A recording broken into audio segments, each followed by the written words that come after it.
President Rodrigo Duterte extends the enhanced community quarantine for the entire Luzon until April 30 from the original April 12. Yung enhanced community quarantine is up to April 30, 11:59 p.m.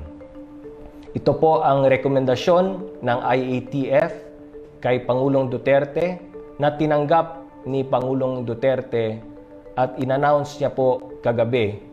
At pagkatapos ng kanyang announcement ay verify po namin ulit at ang sagot po ay ang enhanced community quarantine is hereby extended until 11:59 p.m. of April 30.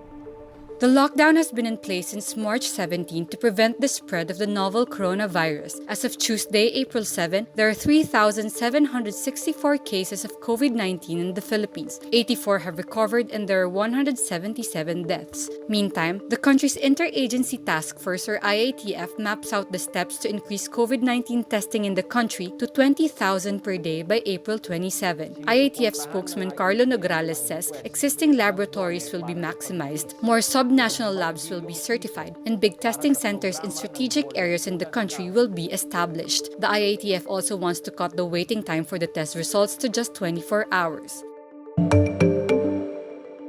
Inflation in the Philippines eases to 2.5% in March 2020 as oil prices plummet in the world market due to the novel coronavirus. The latest figure is lower than the 2.6% recorded in February 2020 and the 3.3% in March 2019. Transportation costs to ease 1.8% during the month, driving inflation down. But food inflation inches up by 2.6%, fish up by 1.5%, fruits at 9.9%, and vegetables at 8.1%. Meat prices meanwhile fall to 2.6% from 2.9% in February. Year-to-date, inflation stands at 2.7%. But falling prices do not necessarily mean a win for the economy. The Philippines started to implement lockdowns in March. Experts project a contraction of economic growth due to the virus. British Prime Minister Boris Johnson is moved to intensive care Monday, April 6, as his condition worsens in a battle with the coronavirus. Johnson is the most prominent world leader hit by the virus. Downing Street says Johnson remains conscious but already deputized his Foreign Secretary Dominic Raab to stand in for him. Since Sunday, the Prime Minister's been under the medical care of the team at St Thomas's Hospital after he was admitted with persistent coronavirus symptoms. During the course of this afternoon, the Prime Minister's condition worsened, and on the advice of the medical team, he was moved into a critical care unit. So in light of those circumstances, the Prime Minister asked me as First Secretary to deputise for him where necessary.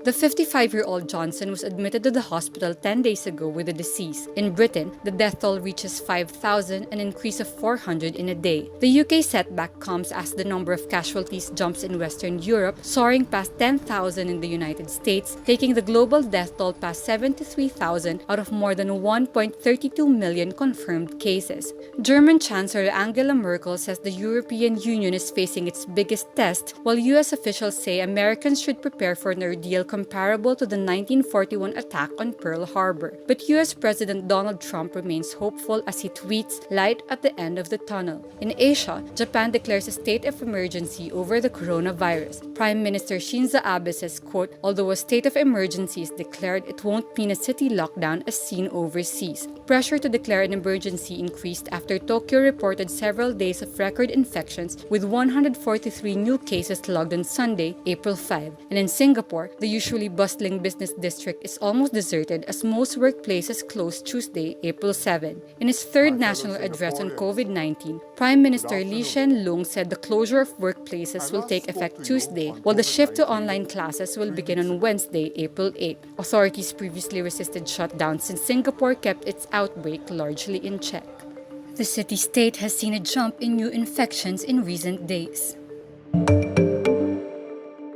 Miss England 2019 Basha Mukherjee sets aside her beauty queen crown to serve as a doctor during the coronavirus pandemic in the United Kingdom. The doctor, whose specialty is respiratory medicine, says, quote, "There's no better time for me to be Miss England and helping England at a time of need." Mukherjee was a junior doctor when she won Miss England in August 2019 and competed at the Miss World pageant in December 2019. She is currently completing her self-isolation after arriving in the UK last April 1 from humanitarian work in India. Meanwhile, a second potential vaccine against COVID-19 enters its human testing phase. Manufactured by Inovio Pharmaceuticals, the vaccine received significant funding from the Bill and Melinda Gates Foundation.